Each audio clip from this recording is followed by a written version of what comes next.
अब वो डायलॉग तो हम सबने सुना है कि हार के जीतने वाले को सिकंदर कहते हैं या फिर बाजीगर कहते हैं, जो भी कहना चाहे। लेकिन कई बार ऐसा ही होता है कि समझ ही नहीं आता कि आपकी जीत में आपको खुशी मिलेगी या हार में। कुछ ऐसा ही हो रहा है राही के साथ। अनुपमा जीते या वो जीते, दोनों ही सिचुएशन में कहीं ना कहीं राही को खुशी तो नहीं महसूस होगी।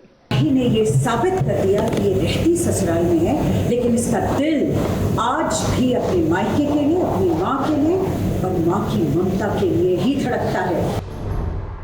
शौकीन में जरूर मिली, लेकिन इज्जत नहीं। लेकिन अब हम उन्हें खुले मुकाबले में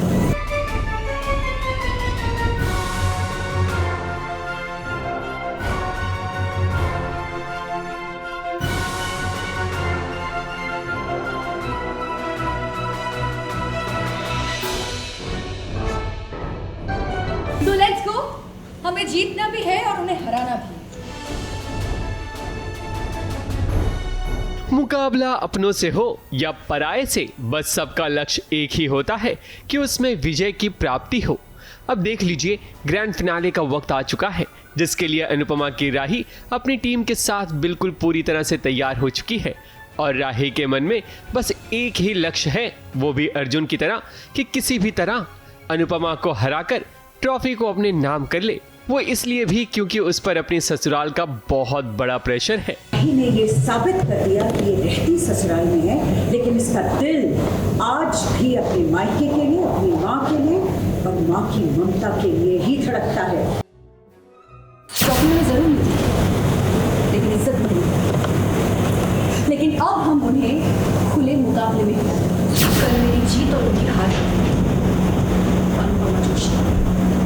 राही कोठारी आपका गुरूर हमेशा हमेशा के लिए दूंगी। मुझे समझ ही नहीं पाते मैं क्या करूँ, समझ ही नहीं पाते। मतलब जबकि मैं मायके के अगेंस्ट जाके इतना कुछ, अपनी मम्मी के अगेंस्ट जाके इतना कुछ कर रही हूँ, फिर भी मेरे ससुराल वाले संतुष्ट नहीं है कि क्यों कर रही हो।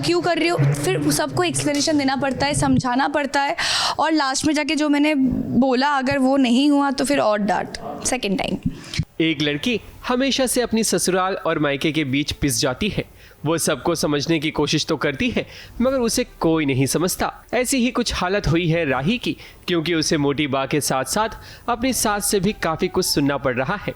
दोनों ने राही को इतना ताना मारा कि उसे ये कहना पड़ा कि चाहे जो हो जाए वो अपनी माँ अनुपमा को हरा कर रहेगी। इतना सब कुछ लगता है कम पड़ गया था, जो बाकी की कसर पूरी करने के लिए गौतम को बीच में टपकना पड़ा। गौतम का काम ही है आग में घी डालना। 100 बात की एक बात, अनुपमा जी को दूसरा मौका देने वाली इस घर की बहू नहीं, अनुपमा जोशी की बेटी ने दिया है।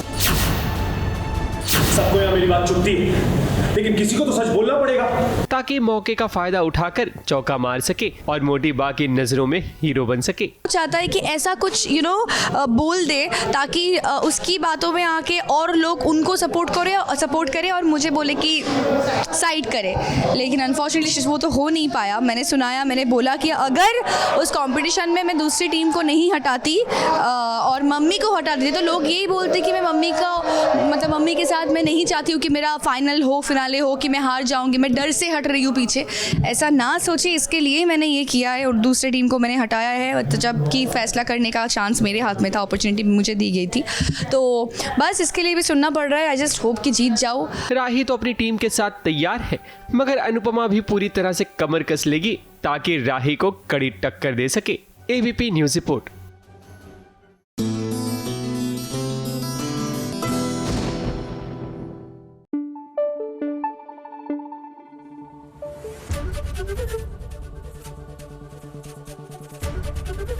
एबीपी न्यूज आपको रखे आगे।